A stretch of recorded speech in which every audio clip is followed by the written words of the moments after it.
নমস্কার বন্ধুরা, মানসীর কিচেনে সবাইকে স্বাগত। আজকের রেসিপি কড়াইশুঁটি বা মটরশুঁটির কচুরি। কড়াইশুঁটির কচুরি বানাতে কিভাবে বানালে খুব চটজলদি বানানো যাবে এবং কোনো রকম ছাতুর ব্যবহার না করে আমি এই কড়াইশুঁটির কচুরি বানিয়েছি, সেটাই আপনাদের সাথে শেয়ার করছি।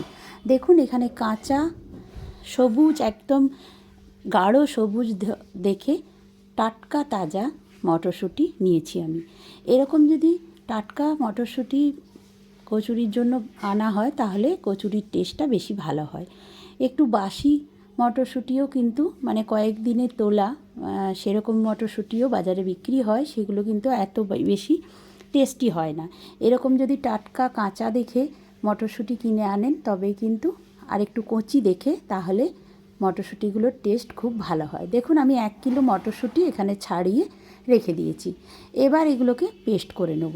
আমি তার জন্য মিক্সির বড় বাটিটা নিয়ে নিয়েছি, আর সব মটরশুঁটিগুলো আমি বড় বাটির মধ্যে দিয়ে দিলাম। আর সামান্য এক টুকরো আদাকে আমি 4 ভাগে ভাগ করে নিয়েছি, এটাকে দিয়ে দিলাম। একটা কাঁচা লঙ্কা দিচ্ছি, খুব বেশি ঝাল আমি এতে দেব না, তাহলে কচুরিগুলো বেশি পরিমাণ ঝাল হয়ে যাবে। আর নুন যেটা লাগবে আমার, লবণ, সেটা সম্পূর্ণ এখানে দিয়ে দিলাম। আমি আর পরে লবণটা ইউজ করব না। এবার সামান্য একটু জল দিয়ে এটার একটা খুব মিহি পেস্ট করে নিতে হবে। দানা দানা যাতে একেবারে না থাকে, সেই জন্য একটু মিহি পেস্ট করে নেব। আর দেখুন, এই কচুরি বানানোর জন্য কিন্তু খুব বেশি জল দেবেন না, 2-3 চামচ জল দিলেই কিন্তু এটা পেস্ট হয়ে যাবে। আর দেখুন, খুব সুন্দরভাবে পেস্টটা করে নিতে হবে। একটু চামচ দিয়ে দেখে নিতে হবে কোথাও যেন দানা দানা না থাকে। দানা দানা থাকলে সেটা কচুরিটা যখন বেলবেন তখন ফেটে যাবে, তাই খুব ভালোভাবে পেস্টটা করে নিতে হবে। আর অনেকেই কিন্তু এটা সেদ্ধ করে হাত দিয়ে চটকে পেস্ট করে নেয় মটরশুঁটিটাকে, সেটার টেস্ট একটা অন্যরকম আসে, আর এইটার টেস্ট কিন্তু একটা অন্যরকম, এটা খেতে বেশি ভালো হয়। যাই হোক, কড়াইটা গরম করে আমি 2 চামচের মতো সরষের তেল দিয়ে দিয়েছিলাম, সামান্য একটু কালো জিরে দিয়েছিলাম, আর সামান্য 1 চিমটি হিং দিয়েছিলাম। এবার সম্পূর্ণ পেস্টটা এটার মধ্যে দিয়ে সামান্য একটু জল দিয়ে মিক্সির বাটিটা ধুয়ে এবার অনবরত নাড়াচাড়া করে করে এটাকে কিন্তু একটা ঘন ডো, মানে গাঢ় ডো তৈরি করে নিতে হবে।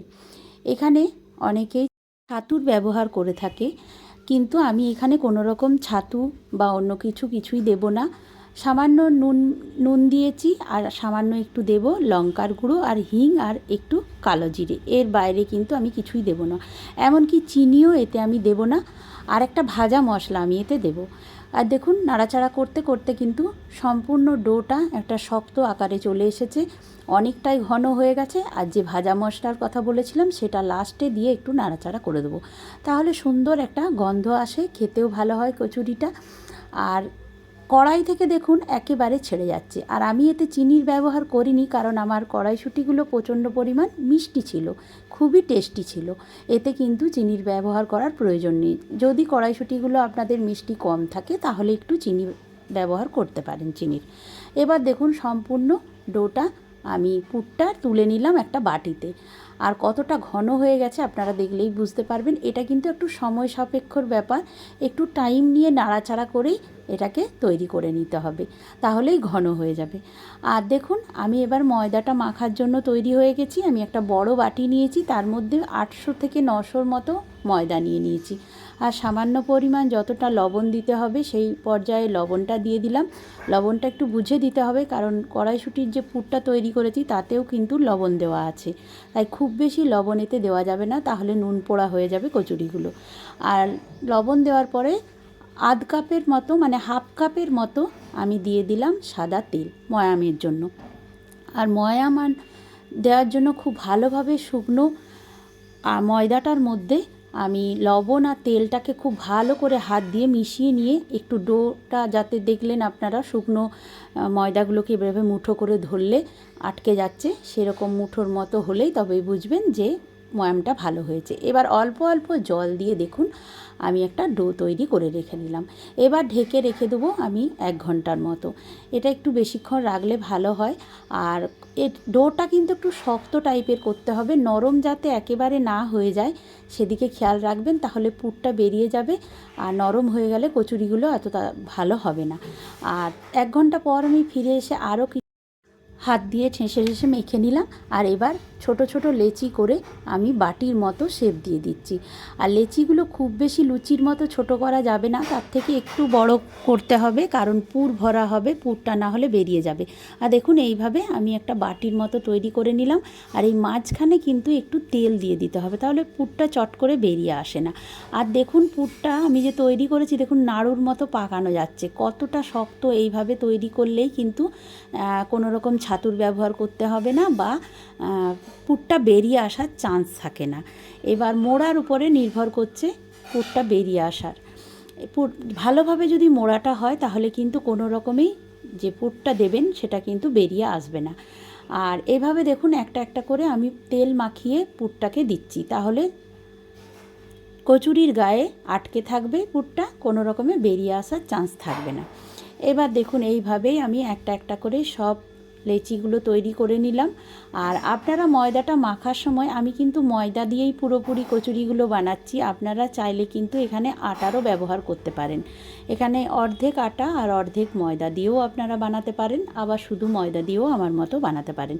এইভাবে এক এক করে দেখুন সম্পূর্ণ লেচিগুলো আমি এখন যতগুলো করব ততগুলো এখন তৈরি করে নিচ্ছি, কারণ কচুরি কিন্তু গরম গরম ভেজে খাওয়ার মজাই আলাদা। সবগুলো আমি একসাথে করব না, এখন যতগুলো আমার প্রয়োজন হচ্ছে আমি ততগুলো আপনাদের করে দেখিয়ে দিচ্ছি। এখন কিচেন টেবিলটা একটু পরিষ্কার করে নিয়ে আমি দেখুন তেল মাখিয়ে নিলাম, আর বেলুনিটার গায়েও একটু তেল মাখিয়ে নিলাম। আর এইভাবে একটা একটা করে আমি সব কচুরিগুলো বেলে নেব, যতগুলো সম্ভব আমি এখন করে নিচ্ছি। দেখুন এটা একটু মাঝখানটা ভালোভাবে মোড়া হয়নি হয়তো, তাই বেরিয়ে গেল, কিন্তু একটু মোড়াটা ঠিক করে করতে হবে, তাহলে একটু ঘুরিয়ে নিতে হবে মোড়ার সময়তে, তাহলে কিন্তু আর এইভাবে বেরোবে না। দেখুন এইভাবে আমি একটা একটা করে সব কচুরিগুলোই কিন্তু তৈরি করে নিচ্ছি। আর এই শীতের সিজনে কড়াইশুঁটির কচুরি খাওয়ার মজাই কিন্তু আলাদা। সারা বছরই সব কিছু পাওয়া যায়, কিন্তু শীতকালে যে কড়াইশুঁটির টেস্ট, এটা কিন্তু অপূর্ব লাগে। আর দেখুন সবগুলোই আমার বেলা হয়ে গেছে, তেলটা আমি আগে থেকেই বসিয়ে দিয়েছি সাদা তেল গরম হতে, আর তেলটাও গরম হয়ে গেছে। আর এবার ছেঁকে নেওয়ার পালা। লুচিগুলো মানে কচুরিগুলো একটা একটা করে দিয়ে এইভাবে ছেঁকে নিতে হবে তেলে, আর তেল ঝরিয়ে এবার ভাজা হয়ে গেলে আমি তুলে রাখছি। আর দেখুন একটা একটা করে দিচ্ছি, আর কিন্তু ভালোই ফুলছে কচুরিগুলো। আর এইভাবেই আমি তৈরি করে নিলাম আজকের কড়াইশুঁটির কচুরি বা মটরশুঁটির কচুরি। আপনাদের সাথে শেয়ার করে আমার খুব ভালো লাগছে এই কড়াইশুঁটির কচুরির রেসিপিটা। আপনাদের কেমন লাগছে আমার এই ভিডিওটি দেখে আমাকে কমেন্টের মাধ্যমে অবশ্যই আমাকে জানাবেন। দেখুন এক এক করে আমার মোটামুটি সব কচুরিগুলোই কিন্তু তৈরি করা হয়ে গেল। আমি এখন যতগুলো ভাজবো বলে ঠিক করেছি, আর এখন আমি একটা প্লেটে আপনাদের দেখাচ্ছি। আর এই কচুরির সাথে আলুর দম, ছোট আলুর দম, এটা কিন্তু একদম অসম্ভব মেলবন্ধন। কড়াইশুঁটির কচুরির সাথে কড়াইশুঁটি দিয়ে ছোট আলুর দম, এর কিন্তু কোনো জবাব হবে না। আপনি ব্রেকফাস্টে বলুন, ডিনারে বলুন, যখন ইচ্ছা এইভাবে কড়াইশুঁটির কচুরি আর ছোট আলুর দম খেতেই পারেন। আর একটু কেটে দেখিয়ে দিচ্ছি, দেখুন কিভাবে আটকে আছে কড়াইশুঁটির পুরটা কচুরির মধ্যে। আর এইভাবে আমি আজকে ডিনারটা সেরে ফেলি।